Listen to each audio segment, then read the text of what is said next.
It all started on an ordinary Thursday evening. I had just come home from work, tired after a long day, expecting a quiet evening with my wife. But as soon as I walked in, I noticed something different. She was unusually cheerful, giggling softly as she scrolled through her phone. At first, I smiled, thinking maybe she had found a funny video or message, but soon I realized it was more than that. Later that night, I accidentally overheard her talking to her friends on speakerphone. Their conversation sent a chill down my spine. They were suggesting that she leave me for a week to teach me a lesson. I froze, unsure if I had heard correctly. The words repeated in my mind: leave him for a week.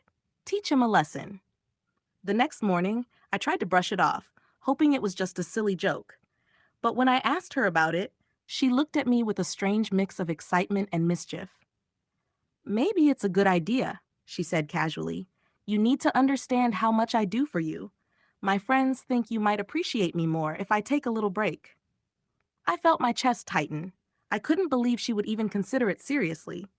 I tried reasoning with her, explaining that leaving each other in anger or as a lesson would only create distance between us.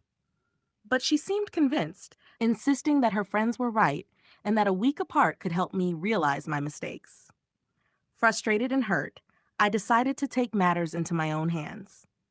I couldn't let her friends manipulate our marriage like this. I picked up the phone and called them directly. At first, they laughed, thinking I was overreacting. But I stayed calm, explaining in no uncertain terms that marriage isn't a game, and their interference was completely inappropriate. I reminded them that suggesting she leave me for a week could create serious problems and hurt both of us emotionally. There was a long silence on the other end of the line. It was clear they hadn't expected me to confront them. My wife, standing beside me, looked embarrassed. Her playful smile had disappeared, replaced by unease.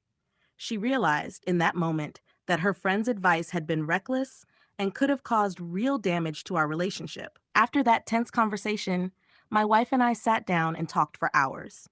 She admitted she had let her friend's influence cloud her judgment. She apologized sincerely, acknowledging that she hadn't considered how hurtful the idea could be. I listened, my anger gradually giving way to relief. We promised each other that from then on, we would communicate openly, make decisions together, and not let anyone else interfere in our marriage. That week passed quietly, with no dramatic break or unnecessary distance. But the lesson stayed with us. We realized that love isn't just about being together physically. It's about trust, respect, and protecting the bond we share from outside interference. It also taught us both to recognize how easily outside opinions can sway decisions if we're not careful. Over time, the experience became a story we would reflect on with a mix of humor and seriousness. It reminded us that sometimes the greatest threats to a relationship don't come from obvious conflicts, but from the subtle influence of those around us. And that week, though never actually spent apart, strengthened our connection in a way we hadn't expected.